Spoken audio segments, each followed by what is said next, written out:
Hi guys, welcome back to We Should Talk, a pop culture interview series from In the Know. I'm your host, Gibson Johns, and this week on the podcast we have our first ever repeat guest on We Should Talk, Benito Skinner, aka Benny Drama, and fellow comedian Mary Beth Barone. Benito and Mary Beth co-host a new Spotify exclusive podcast called Obsessed, which drops new episodes every Monday. The episodes are only, they're less than 20 minutes. I think they average 18 minutes. And they basically just go over something that they are each obsessed with, whether that's a pop culture thing or a personal thing. They are such good friends and they basically finish each other's sentences at this point. So they play off each other really, really nicely. And they're both naturally just so hilarious. And so it's a great way to start off your week with just 18 minutes of pure fun. And so I highly recommend you follow Obsessed on Spotify. And talking to them was just as fun as it sounds. I mean, again, they would just play off each other so well. And at some points, I literally thought that I really felt like I was like a spectator in this conversation. I would just tee up a question and they would just take with it and run.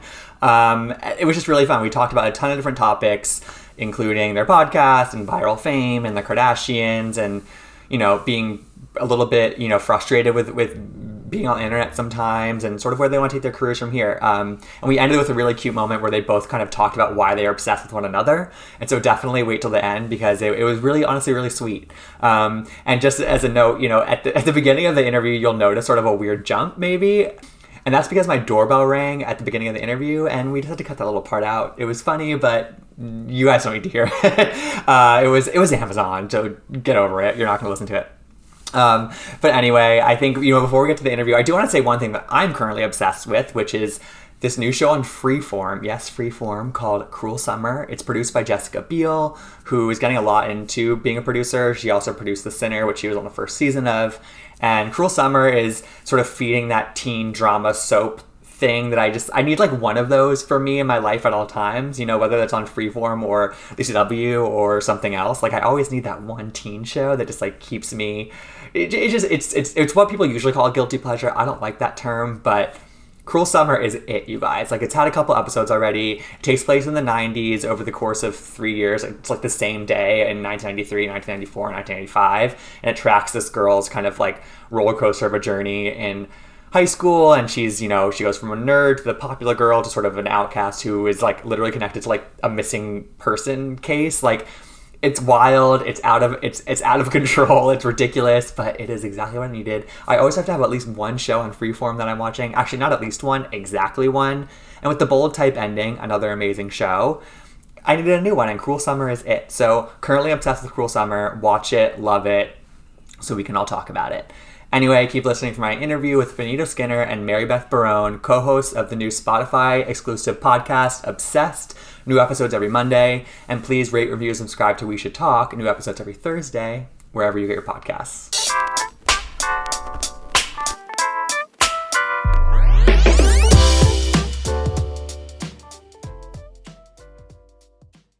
All right, so we're here with Benito Skinner and Mary Beth Barone from Obsessed, a new podcast on Spotify. How are you guys? So good. Doing amazing. So good. Doing amazing, sweetie. Maybe we have so much to reveal because I thought this was on Pacific time because everything revolves around me. So you guys, I was about 20 minutes late to this, and I think it's important just to say that out on the pod. I wasn't going to say This is a safe space. We're being honest. It's honest. But Mary Beth, that gave Mary Beth and I a chance to get, acquainted with one another. We're fast friends. So. Chat about our common interests, the little Venn diagram of what I'm interested in, what Gibson's interested in. We found the middle. And what would you say that middle was, Mary Beth? Vaccines. Absolutely. Living in Manhattan. Summer House on Bravo TV. I love that for us. I really do. The three pillars of humanity. Three pillars. We don't need four. No. It's old fashioned. What's the vibe? So, okay. Well, speaking of Obsessed, speaking of podcasts, I mean, I binged every episode of Obsessed that's out so far, and I loved it. I think and I was talking earlier. I think that the 18-minute length is actually really ideal and amazing. I think that there's people out here putting out 2-hour podcast episodes these days, and I know that everyone has time to consume everything these days, but that's too long. 18 minutes is a sweet spot. I feel like I'm just having a little chit chat with my friends. Exactly. What's been the response so far from your followers just in the first couple of weeks of the podcast? like so good. Really nice. And they're just like latching on to little quotes, which it feels so like podcasty, so it's fun. Mm-hmm. Like I keep getting tagged in little tweets that are like quotes from Mary Beth or me. Like one was like, and I'm like, oh, I didn't think that was funny, but okay. Like, love you. Okay. But yeah, it feels very like communal and also like it's fun. It feels weird to like almost like share a friendship with people, and now they get to like, it truly is just me and Mary Beth like talking, and so it's been great. It's been great. And, if we can bring more awareness to things like the Spice Girls SNL performance or a video of the Titanic sinking in real time or videos of someone doing makeup while they talk about true crime, like that's really the goal, is to we're just raising awareness about things that don't matter. And I think there's a lot of power in that, actually. There absolutely is. People are out here raising awareness about so many things that are important. And that is just not what we're about. And sometimes you just have to, you have to uplift the unimportant things. And honestly, but I have to say the Spice Girls performance, I think, is very important because I literally listened to that. I think you manifested this because I listened to your episode where you talked about that, the Spice Girls performing at SNL. Mm-hmm. I had never seen that before. I meant to go look at it. And then the Spice Girls post pops up of them talking and posting at the SNL performance. I never seen gay intern heard our the gay intern that runs the Spice Girls official verified Instagram account is an obsessed listener. Prove me wrong. Yeah, seriously. I certainly am not going to prove you wrong. It's just nice to see impact. Yeah, it really is. Right off the bat too, like in episode 3, 2, whatever that was, like that's quick. That's very impactful. I have found that people fact check, which is that's terrifying. Okay, to me. hate Do people that. do that to you, Gibson? Do people fact check you? The Bravo fans are definitely a rare breed that they expect you to have like an encyclopedic knowledge of everything that's happened, and I don't really have that. So yes, for sure. No. Yeah. I'm like, okay, yeah, I know that Kate Winslet did the whistle at the end of Titanic. Like, I'm sorry, I haven't seen it in a bit. Get it right. It's been a couple of decades. Gosh, I gotta break out my VHS player. Yeah, I'm just trying to have fun. I don't do that all the time. No. So you guys, Mary Beth, you said you haven't seen Benito in over a year. And you said that this podcast is really like just like your friendship, just like kind of just like being recorded. How did you guys meet? How long have you been friends? What was sort of like the moment where you guys knew that you were in it for the long haul with each other? Oh my God. Should we go way back to the first show we were ever booked on together? Yeah. Our Wicked Lady. Yeah. Oh my God. I remember. Deep Bushwick. Go, mama. Go. It was Take it there. Deep Bushwick. On a fairy tale. I mean, picture this. It's like New York City, 2018, maybe. I can't keep track of the years in my brain. It must have been 2018, right? I think 2018, but when I start to think about that, I'm like, we're going to fact check. You know what? It was I think it was October 2018. And we did a show at Our Wicked Lady, which is a little bar, a little drinking establishment in tiny little in hole Brooklyn, in the wall. New York. Yeah. And I just remember like the show wasn't that full. And then, so wait, I don't want to sound mean. I mean, it was just like a bar show, Yeah. There's a solid 15 people there having drinks and they don't really care about the comedy. And they probably, some of them didn't know they were attending a comedy show, but we knew. So, and comics are very weird. Like some people will chat, some people aren't chatty. But anyway, obviously like the wind blows and like in comes this like stunning 6 foot, how tall are you, Benito? You can say 6 foot. I love that. I mean, I am 6 foot. Well, one doctor said I was. I think I probably am 5'11", but let's round up. Okay. Yeah. It's okay to get a second opinion. If someone says you're 5'11", you go to a different doctor, you say 6 feet. And I just remember I remember your jokes. I think you did stuff about being on the football team and stuff. And I was like, who is this gorgeous creature? And then I remember I left immediately after my set, but then maybe we crossed paths leaving. Cross path. I literally remember it so vividly, which is so weird because I usually don't. You have a terrible memory. I have a bad memory. And I remember I watched your set and I was like, I'm gagged. And I came to the show with a friend who was just like this straight guy. And he's like, she's funny. And I was just like, yeah, no, I know. Yeah, she is. Don't embarrass me. And you walked out and I just like, I literally like grabbed your arm and I was like, I'm obsessed with you.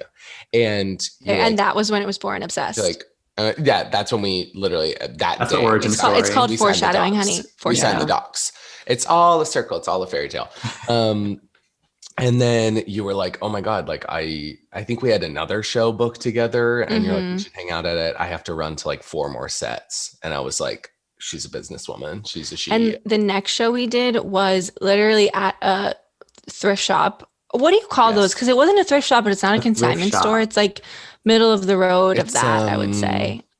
An installation. Vintage. It's like an art. It was like an art piece. We were doing comedy amongst the clothes. The green room was like the stock room where they had all the clothes and stuff. Art. Thrift as art. Yeah. And then I remember the gorgeous creature came in again and then we were chatting and then we talked about this sketch that Benito wanted to do about JVN as Jesus. And then, you know, from there it was very, I would say it escalated quickly. I said like, will you come to my apartment tomorrow morning at 9 a.m. and I'll do your And I was like, okay. And I said, if I die at the hands of this man, I'll be happy. Fine. Take me, JVN Jesus. I put her in a bodysuit, and since then, it's just the rest is history. So then, when does the podcast idea come up? Because I'm assuming that like probably for both of you, there's been fans of you that have been like, get a podcast, like why don't you have a podcast, whatever, and then for you guys to link up, it's perfect. But is that something that you guys come up with yourself? Did Spotify approach you guys? Like how did that work? Because you know, I'm assuming that it's something that fans have been wanting for a while from both of you. Yeah. I mean, it was so interesting because I did get so many questions about a podcast. And every time I got them, it was about like me and Mary Beth, which I loved. I was like, yeah, that's kind of exactly what I would want to do. People are sick. They're sick, seriously. If it wasn't going to be, because I didn't think I wanted to do a character, I felt like you got enough of that on all my other things. So I was like, I think it would be nice to just have it be like, you're just chatting with me and Mary Beth. And then Spotify had this idea of this show, Obsessed. And it was pretty quick. I mean, we had like a meeting and it was pretty much like, yeah, let's do it. Love that. Because it felt like a perfect format for us. And it's sometimes so hard to think of like, you have, you know, you and your friend and you're like, what do you call the podcast? Like, what do you do for a podcast? I'm like, it's really just us, but we needed like a small little format. And Spotify came and they were just like amazing. And Parcast, our daddies. But daddies. And it is a Spotify original, a Spotify exclusive podcast. So you can only listen to it on Spotify. And I think at first they kind of maybe were suggesting topics that were like mainstream things that everyone would know. And we were like, no. Yeah, we switched. We are going to do things that nobody knows about. Well, I think that's great because it's like, you know, there are so many podcasts out there and there are so many amazing people that are doing that they're breaking down what's happening in pop culture that week. And there's a lot of people that are doing that. So for you guys to pull out some like unearthed gems and things that you really do think about a lot. And I think that's awesome because I think like there's sort of like a niche for that. And I think that like, not a lot of people are doing that. And that's I think perfect. Oh, yeah. And like, I joke that we like, you know, don't talk. I just think it's nice to have things that like, you can kind of just listen to and it's like, it's just fun. Yeah. And it's just like, we're not, you know, we're just having fun. It's like, it's essentially just our conversations that we would be having. But then it's, you know, just edit it down to 18 minutes, which we love. 18 minutes, mama. That's a quick FaceTime. Let's go. And I think what's also great about it is that it is a mix of the personal and the pop culture. Like it kind of does blend that really nicely. And Mary Beth, like obviously you take stories from your stand-up and you use those in those sets, and that's really natural for you. And Benito, you obviously do stand-up as well, but you are much more character based and what at least you're known for on a large scale. So yeah, was that like a new feeling for you to really like open up on a personal level? I mean, obviously it's still pretty light, but you are talking about your life versus like playing a character. Yeah. I feel like at first it was really scary. And even we filmed like a promo video and it was hard for me not to like maybe want to do a character. It made sense to be kind of a character in the video because we were doing like a bit, but I will say it's been really nice to just like take a deep breath and be like, I don't have to be on in this. It's just truly a conversation with a friend. And this is how we banter. And that's what I love about it. And any friend that's listened to it, it's like, it is what it this is what it's like to be in the back of the car while you and Mary Beth are driving the car. While Mary Beth's driving her little pink Tesla. Driver's license, what? Driver's license. But yeah, it was kind of scary at first, but then, you know, cause it's like, I think why I was so obsessed with characters and why I am at times is because it is such a separation. And maybe if someone's critical of it, like maybe it's the traumatized. It's not you, right? Exactly. Yeah. I'm like, if anyone's like going to say something, it's on the character and it's not me. So this is a little different, but yeah, I mean, it's also weird to just hear my normal speaking voice consistently. You can't listen back. I don't like listening back. No, it's not the move. No. Yeah. I just want Mary Beth's track. And you mentioned being on, and I feel like that's something that probably for comedians like yourselves, that's something that people probably expect from you a lot, like whether you're running into them on the street or they're coming up to you somewhere, or you're just like posting something as yourself online and you're not like, you know, telling a joke. Mm-hmm. Is that something that you both encounter? Like, how do you sort of like mentally think of that? Because I think that like, that's again, a huge expectation probably of people in your positions. And I'm curious how you navigate that, because people expect something from you when they talk to you. Mm-hmm. I'm still working on navigating it, because I actually am pretty similar on and off stage. Like there's the absolutely zero energy, just kind of speaking monotone. And I think people don't really expect me to be like jazzed, like an outgoing.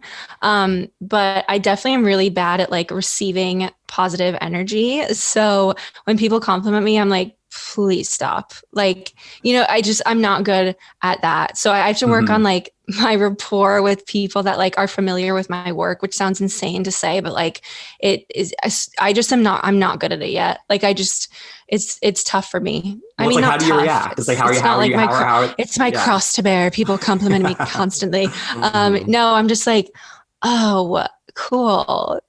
You're just like, right. Yes. It's like, thanks. Right. Exactly. I'm like, I'm a comedian. I just don't know what to say. I'm like, that's so nice. Thank you. Like, and then I'll start like deflecting and be like, I don't know why anyone follows me or cares what I have to say, blah, blah, blah. And it's like, no. That's not like, they don't shut up. Like they're on your side. Just shut up. Yes. But it's hard to cook.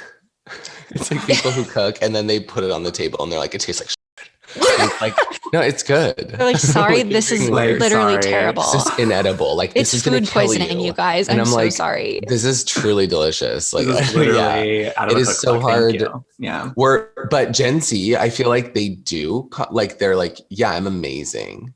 And not in a bad, like, well, sometimes in a bad way, but like, they're so it's earnest. Like a self-love kind of situation. Yeah. So when they're kind of like, thanks, you guys, I am kind of feeling myself today. I'm like, what'd you just say? You have to take that back. We straddle the line. Like we're millennials, so we're very empowered, but we did not grow up with like just constantly gassing ourselves up. No. Yeah. And that's the difference, I think. No.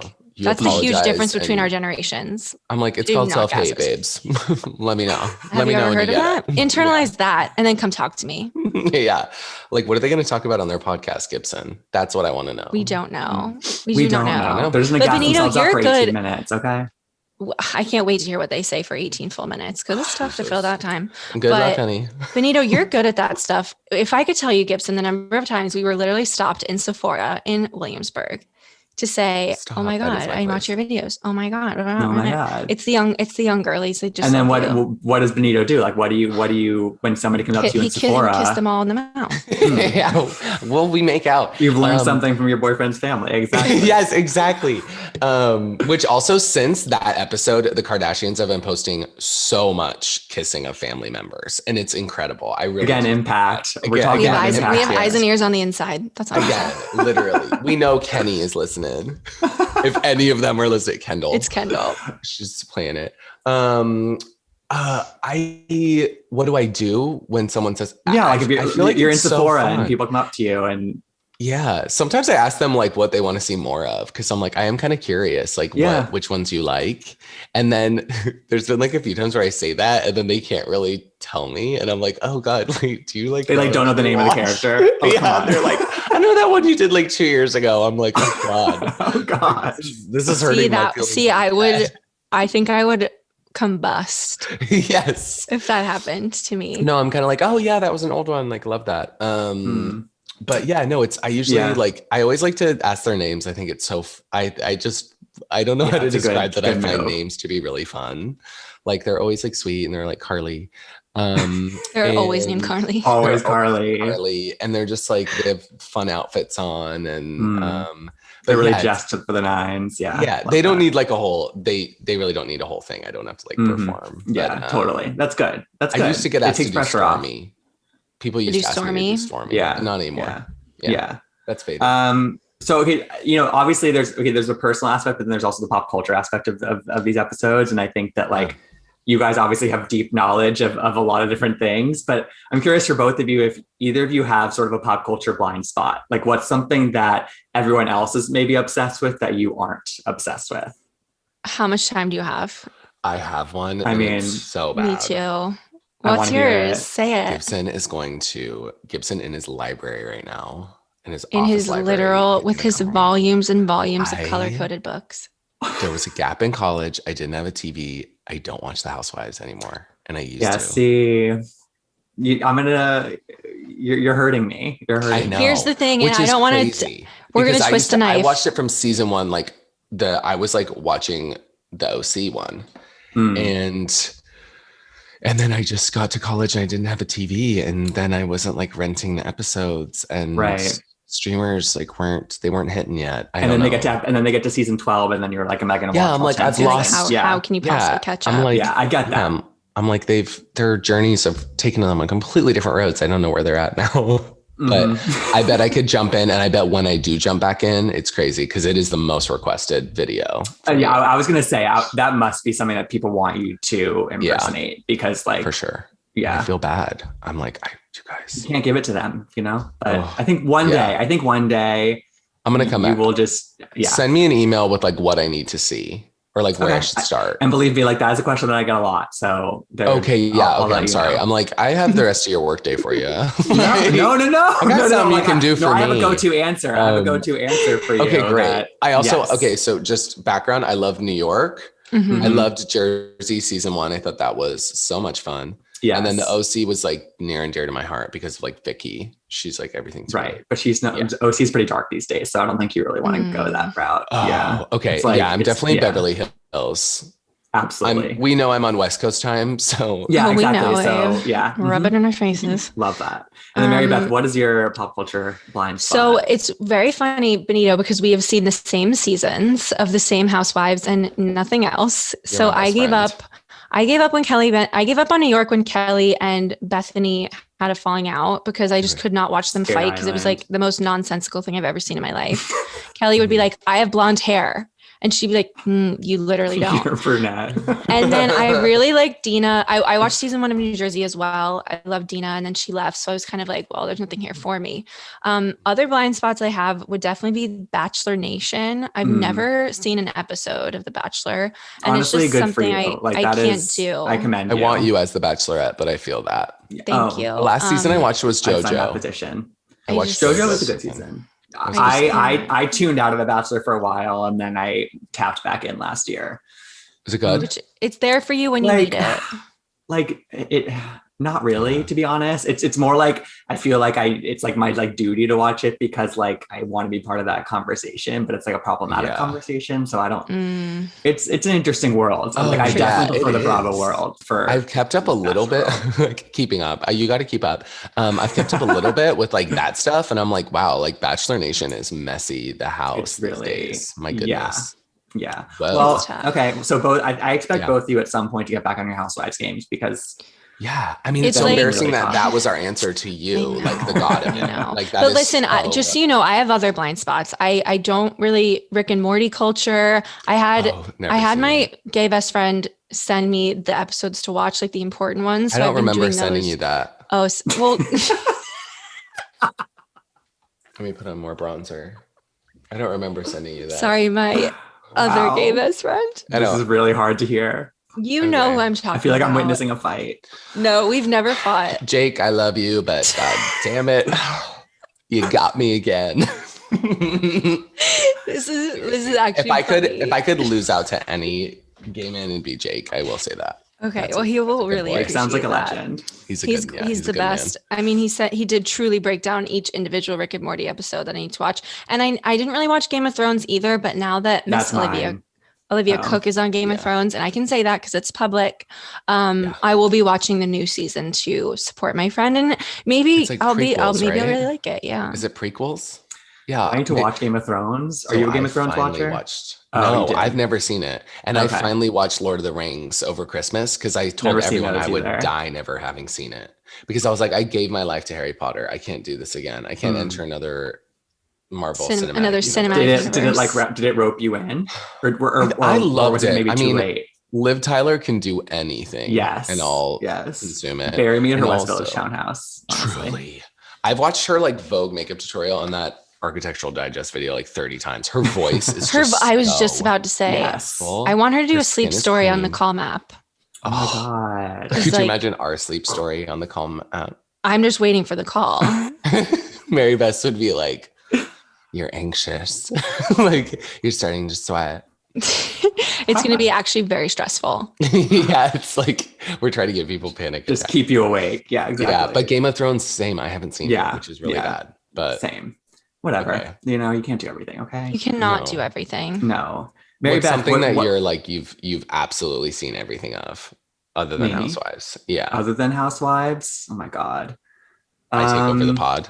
Yeah. Okay. Wow. The tables have turned. I take over this freaking show. He does this on our pod and on our pod too. He's always like, "What did you do this week?" And I'm like, "Let's hear from you for once." No, I don't. You know what I mean? It's hard for me to let my guard down. It's still reality TV, but I've watched Survivor from the beginning since. Survivor was on my list too of blind Survivor. spots. I've watched all 40 seasons, in real time. Yeah, that's a gorgeous franchise. It's comforting, honestly. It's like you have to watch every season. I commend you for that. Is there one going on right now? Like I didn't know. They're filming soon, I think. But the most recent one, which like everyone got hooked on, was they had 20 winners come back. So like they finally had like an all winners situation. For the fans. That is for the fans. That's for the fans. And now it's on Netflix though. So Survivor's having like a second life or like eighth life at this point. So that's another thing that I'm all in on. But very different from the Housewives. I did not know you were going to say Survivor. It's a little bit off brand, but like I don't discriminate when it comes to reality TV. Like honey, you can't. No. Mary Beth, you recently were on the Tonight Show, which was major. One, loved the set, but I loved also hearing that you had to sort of like make sure it was clean enough for that platform. Does that mean that you take like pre-existing jokes and you make them cleaner, or did you like come up with totally new material for that situation? I'm just curious about how you approach something like that, because obviously it's a huge moment for you career-wise, but it's not necessarily showing what you would do on during a regular stand-up set for yourself. Yeah, it was really actually like a fun challenge because that show has to be clean. So it was like a clean 5 minutes, which doesn't sound that difficult. And it's not like every joke I have is about sex or I curse lots. I really don't curse very much in my stand-up at all, but it's a lot about just like the female experience, which inherently leads to like sexual things or maybe stuff that's not appropriate for like Jimmy Fallon's show. So when I really had to, I wrote some jokes new for that set. But what was great is that the booker for the Tonight Show, Michael Cox, is so amazing at his job and was like really like getting so granular with the jokes and how to like what to cut, what to keep, what to like change a little bit, or like, hey, you have like some payoffs that are taking a while to build up to, add in a few really quick jokes. So he really helped me structure it and like fine tune the performance. And I have never had someone like dig into my stand-up that specifically before. So I found it to be so rewarding. And like also it was really nice because so many of my parents' friends watched it and they weren't hearing me talk about like dicks and vaginas, they were just like, they could be like, oh, this is like, I could really put forth a set that was like appropriate for everybody. And so I never felt awkward hearing that like, my gynecologist watched it. Not that she would care about me talking about my pussy. She loves that thing.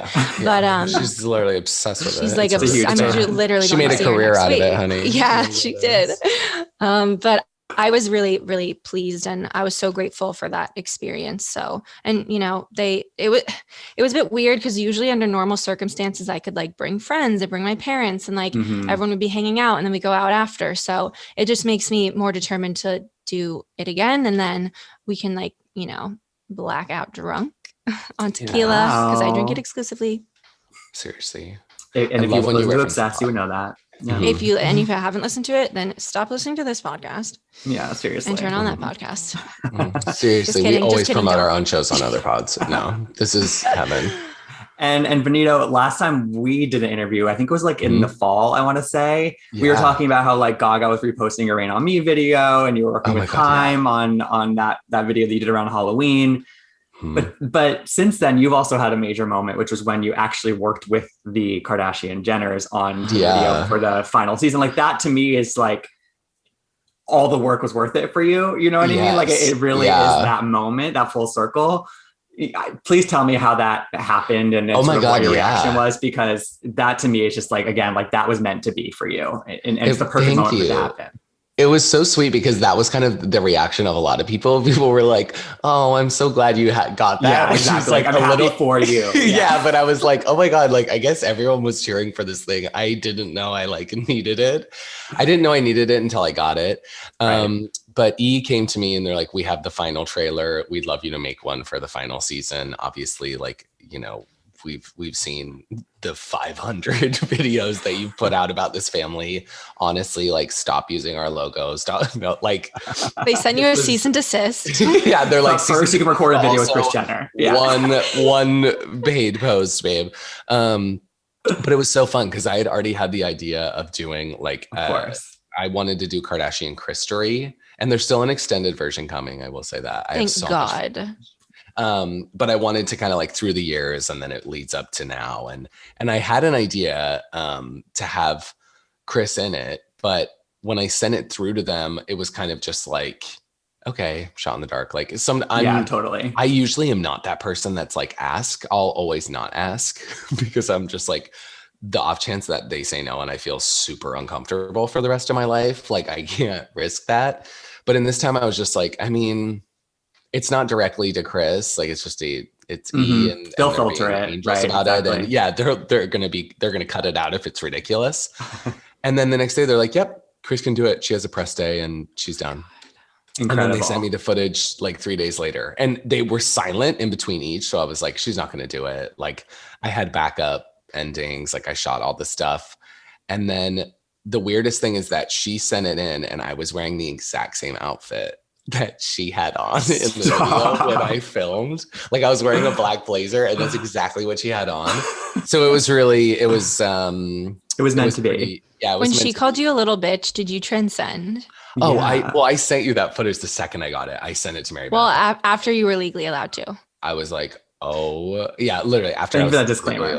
Yeah, no, 100%. But I was just like, oh my God. And I was so proud. Not only did she send it through, but like she did such. She did that. Yeah, she did that. Yeah, and she went in. Like it was actually more intense than I had like written it to be. Like she was like Betty drama, like full yell. But yeah, it was. I mean, it was so. Yeah, I guess it's good that we weren't ever in the same room because that would have like probably. That would have like you wouldn't be here talking. You wouldn't be here talking to us. I don't think, no, right we wouldn't have been able to do the podcast. Yeah, no, I could have. Yeah, I would have been an hour late to this podcast rather than 30 minutes. But yeah, that was truly insane. I can't believe that happened. Yeah, and it was so much fun. And I mean, and just to see them also like living for Kris's involvement in it too. It was just the whole thing. It's just really like, fun to watch from afar. Yeah, totally. And what do you guys think of the final season? And also, what do you hope that Andy Cohen asks in his housewives style reunion that he's doing with them? Yeah. Thank you for asking. Look at us when you say housewives. With daggers. With a knowing, no, yeah. With absolute hate. I think this season is for the fans, and I actually kind of like that they're in the Malibu house because they're not like doing business. Oh, I just pressed something on my roadcaster. They're not doing I mean, as much as It's a synth. As much as I like to see them as businesswomen, I just feel like it's nice to see the family goofing around, and like they just have to kind of come up with things for them to do in every episode because things are so like low key right now. But I'm like enjoying it so much. I don't know about you, Benny, but it's so cute. Yeah, I loved the little family obstacle course. That was so fun. I was so mad that I couldn't watch Kylie do it. I don't know. In my heart, I was pissed. They all started dropping out, and I know. I needed to see Kylie and Kim. And Kim is extremely competitive, and she's strong as a brick shit house. Like she literally is so strong. I believe that she was pissed that she couldn't do it. Like she was. Yeah. I mean, her doing those like ladders before, like I haven't seen those since like PE from like, a coach that you hate. I was like, those are not how you work out. That's insane. She's I think they're great. But I love it. But I need one really scrappy episode. Like the Palm Springs episode from last season is what I live for. Mm-hmm. That was heaven. They always have one or two every season where it gets you know, I think they know they have to give it to us. I think they know but like you know, but did Kim pass the baby bar or not? Because I googled it and no one knows. No one knows, and I feel like that's usually public information potentially because. But also maybe it's not. But also like there's that clip of her that's like I'm such a loser and she's crying and I'm like hopefully that's not in the trailer for the season. She says that and I'm like hopefully that's not about. See, I'm scared. I don't know what I want that to be about. I think I would prefer that to be about the bar than about some other stuff. Yeah, I know. Like I don't know. It's Well, I love her. We'll see. I guess that could be the scrappy episode. We just want the best for Kim, and she should be protected at all costs. Seriously, Kimberly she Noel, really should be. Kimberly Noel, Isaac Richardson, Kardashian West. We're always thinking about you. Jesus. So for both of you, you know, you've both had your own individual viral moments, right? Like you both had stuff that has really kind of like taken off online, whether it's something you posted or a stand-up set that you did that somebody else posted. What is that like? Like what is it like when something you did is really having a moment online and you're getting this like spike in attention, you're getting this spike in engagement probably on your socials, like, and then like, and probably people are DMing you out the wazoo, and like, what is that like for either of you? And like, again, how do you sort of handle that? Because it's one thing to handle it in person, but I think it's probably a very different experience to have that extra attention online. Oh my God. You're literally asking the hard-hitting questions. Yeah, Gibson. I want to know, baby.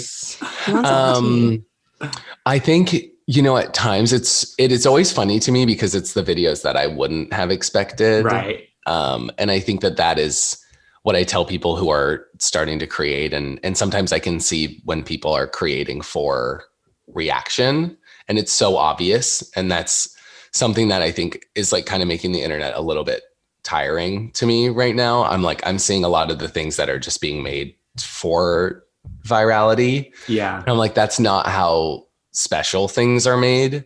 So, and I know that too, because at times I would chase, like I would do something and be like, oh, I know this is going to hit. And then like the world will be like, no, like you thought wrong.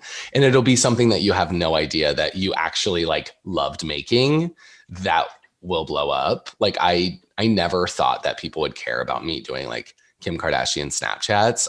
That was like a throwaway video for me.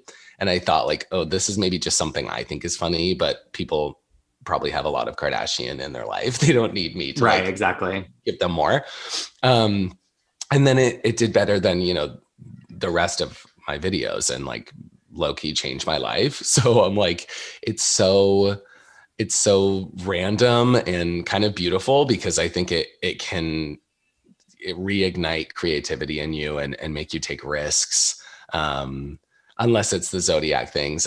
Those were, I wasn't taking risks. Every month you dreaded. Yeah, I feel like you were like, yeah. It's hard to feel ready to get like that. Yeah. I was ready to get bullied. So that was different. But you have no idea when you might hit like something that you had no idea you'd hit. And that was definitely one of those instances where I was like, I had no idea people were going to be so intense about this, which can also, you know, unleash a different form of creativity, maybe a little bit more of like the workhorse mentality, like keep your head down and keep making. But I don't know if this answer makes any sense, but I think it does. No, it does. And I completely agree. It feels good. It's always the stuff that you don't expect. And I think like sometimes it can be frustrating because if it is something you just like was just kind of like, oh, this was like a quick thing that I did, I'm just going to throw it up there and see what happens. And then it's like, oh, well, I've like, you know, it's such, and the internet's so fickle. It's like, you know, you have that wave for like a day and then it's over. But I think like I have this, I don't really let myself like enjoy the high. I'll be like for 5 minutes, I'm like, okay, cool. And it's like, well, this isn't fulfilling me. This is no longer validating me. And I'm just, now my thumbs hurt because I'm replying to people. But I think it is like, just nice. It's nice, like in general, to look back on the things that have like really hit with people. It's cool to see. I think it's weird to say because obviously anything can go viral, even people that aren't comedians or don't like, you know, dedicate their lives to making work for either like, you know, live performances or online. But I think it is nice to just look back at the moments that things really popped and say like, okay, that is probably what like kept me going in that time, even if I didn't acknowledge it in the moment. Like I definitely didn't think that a 13-second TikTok where I'm like kind of just calling out how old I am and how I should be on TikTok would be like my favorite thing in the world. Like that was my most successful thing I've done, a 13-second video that I almost didn't post. It's always the stuff that I like come so close to not posting. Totally. And yeah, so it's just like, it is cool. And you see how fleeting it is. And I think for me, it makes me want to, it just kind of ignites that thing in you where you're like, okay, well, I want to make something that like stands the test of time, which really translates to, you know, movies and TV shows and thinking bigger and thinking like longer formats. But it's those little pops that make you say, I think I can do this like for real, which is nice. Yeah. Is that what both of you sort of like look to as your future? It is like this is TV, are movies, and just sort of like making, again, like you just said, something that sort of does stand that test of time or is more, I mean, not that things online aren't permanent, but like that is more like of a substantial piece of work. Yeah. Well, yeah, there's a lot of noise, I think, right now. And I think, not that I think a lot of the content is bad. I think, you know, a lot of it's amazing. And I think it's amazing that there's so much, but I definitely have felt a bit exhausted by the internet at times lately, where I'm just like, there's just like so much to watch. Yeah. Like, I'm like, it's too much. It's leading me to maybe, you know, and the sketches I'm thinking of are longer and, you know, I wrote a pilot and pitched that out. So, you know, I'm definitely thinking in longer form, which is, it's like really gratifying to do that and also make videos. It feels nice to know there's both, because it's fun to make something that could, you know, maybe hit with your audience, but hit with new people as well. And maybe take some of that energy from the internet and put it onto TV and film potentially as well. But yeah, I feel like that's definitely where both of us, you know, would love to be, but I'll never leave the internet though. I do love it. I mean, you can at this point. She's she's my cruel mother, my stepmother. You absolutely I just love it. I just love it so much. But sometimes it really is. And also like in some ways, I feel like once you do more of that thing that we were just talking about, which is longer form things, like the shorter form stuff that you guys are doing now for online, like those things will balance each other out. You know what I mean? And that won't necessarily. And it'll take the pressure off those smaller things where you're like, okay, but I have like this kind of larger thing that I'm working towards in the background. So like I'm supplementing that as opposed to the other way around, which feels like we're supplementing the like long-term stuff with the short-term stuff. So it's just kind of like flipping that once you like make it past that milestone, which I think will feel really nice. And like for a long time, I felt silly about like publicly being like, no, I like want to be a movie star and I want to like be on TV. And but I think, and thank you so much. It's nice to just like, I feel like if you can't talk about like what you want, then it's just harder to like receive those things, like manifest. So I've tried to be more open about that because I have nothing to hide ultimately. Seriously. An open book. Open Book by Jessica Simpson. Open Book by Jessica Amazing Simpson. book. Amazing book. I have not read it yet. I need to read it. Everyone. I heard she did the audiobook if you're interested. Oh, I don't do audiobooks, but I know some people do. I just imagine people listening to audiobooks and getting into wrecks. That's what I think of audiobooks. I'm like, whenever someone tells, getting into car wrecks. Oh my God. That's awful, but yeah. Do you know what I mean? I'm just like, whenever like my dad's like, I listened to the Obama book. I'm like, okay, well, don't drive off the road. Yeah, like, I think that's great. But like books make me sleepy. Like play some friggin' music, freak. Yeah. That's what I think of audiobooks. That's my hot take. I'm really glad. I had to let you guys know. Yeah. Thank you. Before I let you guys go, you guys clearly are, have an amazing friendship, and that shows in Obsessed, the podcast. And I'm really excited to see what else you guys have in store for us. But you guys are also obsessed with each other. And so I want to give you both time to have your little moment of Benito, why are you obsessed with Mary Beth? And Mary Beth, why are you obsessed with Benito? Whoever wants to go first. Like, there's no like time here, but like, just do your little, oh my God. I feel like there's nothing you guys are more passionate about other than each other. So it's like, and I won't say I haven't thought about this moment. Mr. GBF Jake. Yeah. Listen up. Do you talk to your girl like this? Send him this afterwards. Thank you. I will say, I say you have 24 hours to respond. Literally 12. Okay.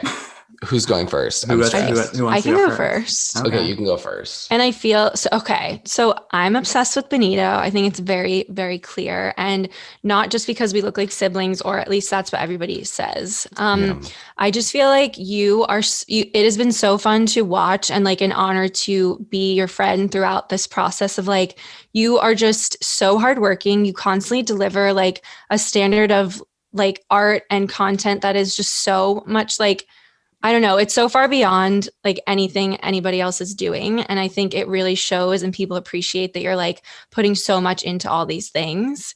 And I just feel like it's been really amazing to find a friend in comedy who cares as much about like the aesthetic and like what you're putting forth, because not everybody in comedy values that. And I think that's totally fine, because people decide what they want to put their effort towards.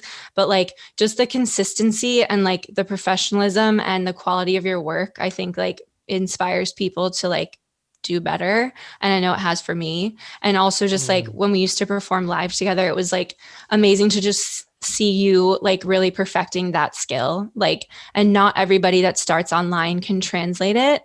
And I think you just proved that you can. And so now like the bar is raised for everyone, and obviously you make me laugh every day. This is insane. That was insane. I feel like I can excuse myself. I like don't even know what to say. Terry's gonna cry to this. I hope he does. Wait, it's been that was gorgeous. It's been 2 hours and I finally brought up Terry. My goodness. Where to begin? I think the easiest way to start is just like last night you texted me and I turned to Terry and we were like mid-meal and I was like, I'm gonna FaceTime Mary Beth. And he's like, you're obsessed with Mary Beth. And I was like, yeah. What's the problem? Quiet. And he's like, don't FaceTime someone while we're eating ramen. And I was like, okay, like whatever, don't scream at me. But it's true. I just look to you all the time for comfort, to make me laugh. It was so fun watching the Jimmy Fallon thing, because it's somebody that I know you talked about my work ethic, but yours is also insane. So seeing you on Fallon was like, I guess the closest thing I've ever been to of like being a parent and seeing like the doll on screen. And I fucking cried because it was just so like, you just looked so amazing and you were giving America what all the people in clubs in LA and New York have been getting and feel so lucky to have been getting for years. But you would literally play like 5 shows a night. And so to be on that stage, it was exactly where you should be and where you are. But I will say that the show Obsessed has like been this true gift, because I get to spend, no matter what, an hour and a half with you every single week, which is hard at times. Like obviously we're bopping. So it's been like this very special thing where I get to connect with someone who I'm absolutely obsessed with every single week, who makes me laugh. And I do listen to the episodes, even though I hate the sound of my voice, just to hear your jokes again.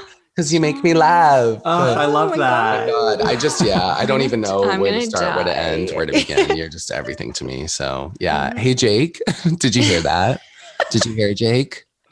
That's a good point that you made, though. It's like you guys literally get guaranteed friend time with each other. Yeah. Like, especially nowadays, like we're paid to hang out. Yeah, literally, it rocks. That's the actually. dream. Yeah. It's actually. And I can't wait to just like go to LA at the end of the month and just like hug you, because I'll be vaccinated. God. I know. Okay, you guys, I feel like we could go on for 5 hours, but truly, this is all the time we have. But where can people follow you guys? Where can they listen to Obsess? Do your plugs that I know you need to do. Oh my God, yeah. Okay, well, you can follow me at Mary Beth Barone on all social platforms, including Peloton, if you want to see who I'm riding with, which would be kind of creepy, but like ride it's for an your option. girl, seriously. I always ride for my girls. It's out there. It's there for you if you want it. You can listen to Spotify. You guys, it's been a long morning. You can listen to Obsessed and all other Spotify original podcasts like on Spotify, which is crazy. But that is kind of just like that's just how it is. You can follow me at BennyDrama7 on everything. I don't recommend following me on Twitter. I just feel like Twitter doesn't care about Please me. Do not talk about my friend like that. Yeah, I have to talk about your friend like that. I'm a nobody on Twitter. Deal with it. Really like people do not care.